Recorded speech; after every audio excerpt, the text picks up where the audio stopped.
विपक्ष को तो और कोई काम है नहीं। इसी तरह का ये लोग भ्रम फैलाना चाहते हैं और समाज में भ्रम फैला करके ही सत्ता में आना चाहते हैं। काम से तो मतलब है नहीं। 2015 के पहले की काल को आप देखिए, क्या था यह? न सड़क, न अ, आवास, न गरीबों को कहीं आशियाना था, कुछ नहीं था। मजबूती से हम लोग हर सीट को जीतेंगे और 2025 में हम 225 पार करेंगे। बिहार में बीजेपी ने विधानसभा चुनाव का शंखनाद कर दिया है। नमस्कार, मैं हूं फलक सिंह और अब देखना शुरू कर चुके हैं आगाज एक्सप्रेस।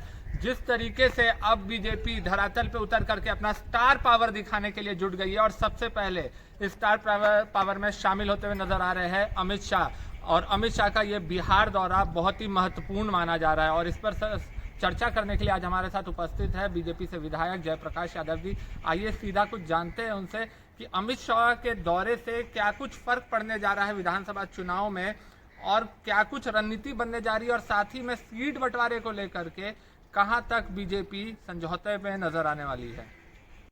विपक्ष को तो और कोई काम है नहीं। इसी तरह का ये लोग भ्रम फैलाना चाहते हैं और समाज में भ्रम फैला करके ही सत्ता में आना चाहते हैं। काम से तो मतलब है नहीं। अमित शाह जी, माननीय केंद्रीय मंत्री, जब भी बिहार आते हैं तब बिहार को कुछ न कुछ बहुत बड़ा चीज मिलता है। आप जान रहे हैं कि बिहार हमारा इन लोगों के कारण, विपक्ष के कारण बहुत पिछड़ा हुआ रहा।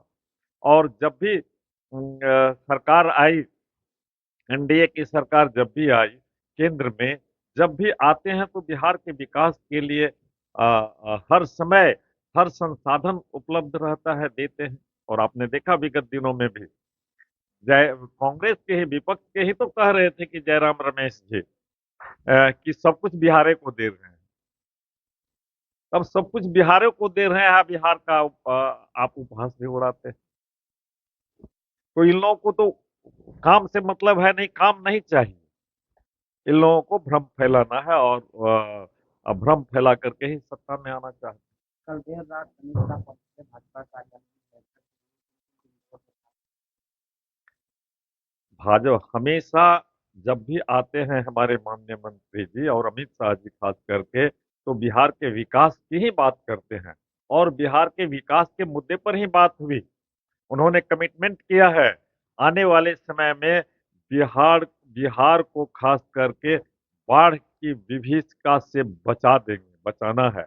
और वह जो पानी आता है उससे सिंचाई संसाधनों को मजबूत करके बिहार को आगे बढ़ाने के विकास का काम करेंगे। यही तो उनका मंत्र था, यही उनका एजेंडा था। चुनाव नजदीक पर ऐसे में भाग पर आज क्या लग रहा है हमारी बात।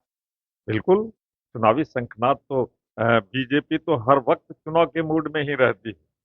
जब भी चुनाव हो हम सब तैयार हैं। और हम हमारी तैयारी एक दिन की तैयारी नहीं होती है, नियमित तैयारी होती है। हम रेगुलर चुनाव में हैं। कितनी मजबूती है के दौरान? बिल्कुल, मजबूती से हम लोग हर सीट को जीतेंगे और 2025 में हम 225 पार करेंगे। सवाल रहा था, प्रधानमंत्री मोदी के द्वारा सौगात मोदी किट लॉन्च किया गया और राजद के द्वारा एक पोस्टर लगाया गया है जहां लिखा गया है कि आप इन चकमा देने का काम ना करें, मतलब अपना किट अपने पास रखें। इस तरीके से तंज कसते हुए नजर आ रहे हैं प्रधानमंत्री। मैंने तो कहा ना कि विपक्ष को और कोई काम रहा नहीं, उनको देखता ही नहीं है। तो जो देखना नहीं चाहता है तो उनको कहां से दिखेगा? देखना चाहे, जयराम रमेश जी कहा ना कि देखे वो चश्मे लगा करके कहता है कि सब कुछ बिहारे को दे रहा है, सारा विकास बिहारे का हो रहा है। तो ये बात कहाँ विपक्ष को, राजद वाले को कहाँ दिख रहा है कि बिहार विकास की ओर है? आप कंपैरिजन कीजिए ना उस समय से, उसके पहले का काल का कंपैरिजन कीजिए ना, 2015 के पहले की काल को आप देखिए, क्या था यह? न सड़क, न आवास, न गरीबों को कहीं आशियाना था, कुछ नहीं था। अभी जो भी देखते हैं ना, हर घर पानी है, हर घर जल नल की व्यवस्था है, हर घर बिजली है। हर रोड चमकता हुआ बिहार आपको दिखाई पड़ रहा है। आगे आने वाले समय में चमकता बिहार, दमकता बिहार आप देखेंगे। भाजपा कितने सीटों पर चुनाव लड़ेगी? ये तो पार्टी का काम है। ये तो पार्टी नेतृत्व, गठबंधन हमारा एकजुट है। जो भी होगा वो तय करेंगे, हमारे नेता तय करेंगे। वो हमारे में हम लोग तो सबने यहाँ हम लोग तो माननीय नीतीश जी के नेतृत्व में चुनाव लड़ रहे हैं। इसमें बड़ी भाई और छोटे भाई के कहाँ सवाल उठता है।